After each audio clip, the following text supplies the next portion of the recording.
Welcome to the Beginner Drawing course. My name is Tay, and today we're going to be drawing a rose. Let's hop right in. In the interest of having a decent YouTube thumbnail and sticking with my reference, I'll just go ahead and block this area off for the head of the rose. And then I'm going to kind of just shoot a line down for the stem. What we can do then is start to introduce a little more complexity, some of these offshoots. We can attach our leaves to them. And usually there's, 2 to 3 leaves, it looks like, on the edge. And whenever you're just working in this sketch phase, don't be afraid to get rid of stuff. I like to use the lasso tool sometimes and just encircle it if you're working digitally. Command X or Control X to get rid of that, because I'm going to be working over this drawing, and I want to make sure that I like where things are ending up in terms of their angle, in terms of their overall shape, in terms of their perspective. Again, all things that I teach you in my beginner drawing course at thebeginnerdrawingcourse.com, of course. Maybe we have one more down here just to kind of even us out, sticking with our big and our medium shapes. And those are pretty okay looking. Maybe one more on the edge here, working in groups of 3.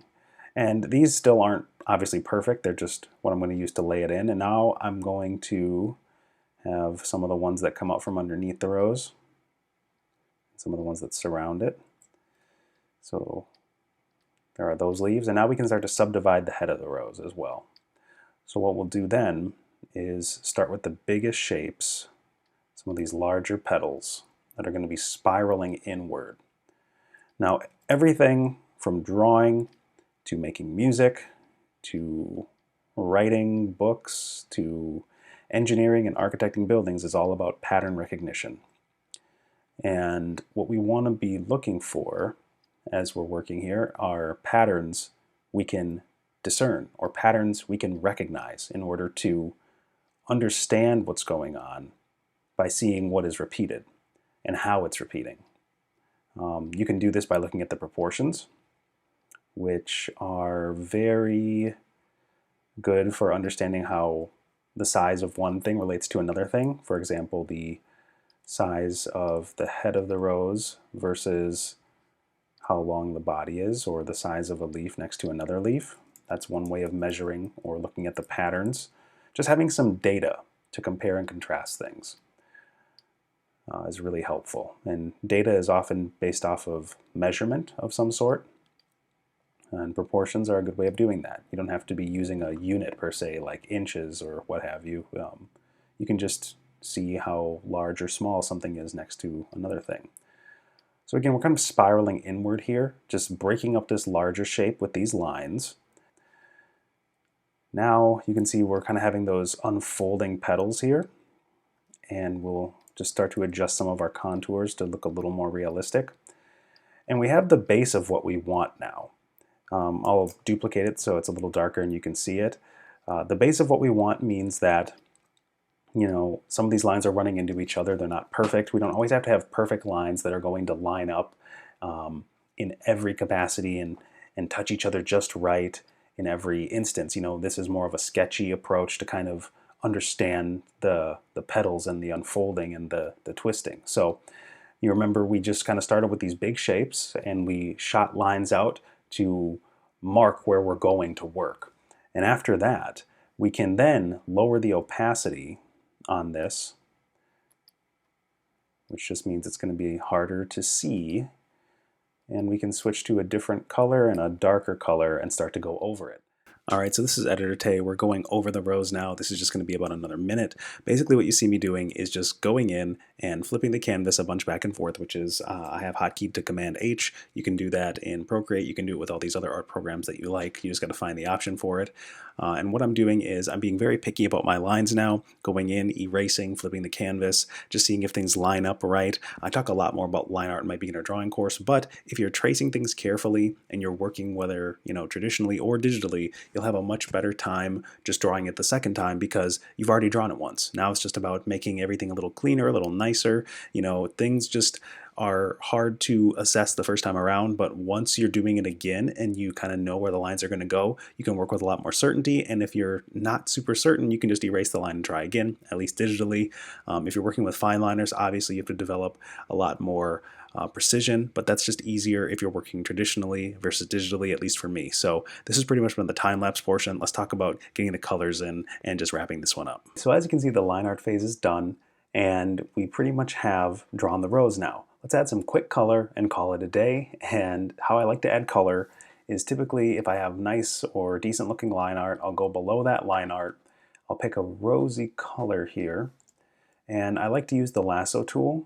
I like to do my fills, and then I hit Option, Delete, and you can see we still have our under sketch there, but if I get rid of that, Option, Delete just does a nice fill there. And you can see that with the dark, rich crimson color of the line art and the nice fill of this red, rosy color, we have a really nice effect going on.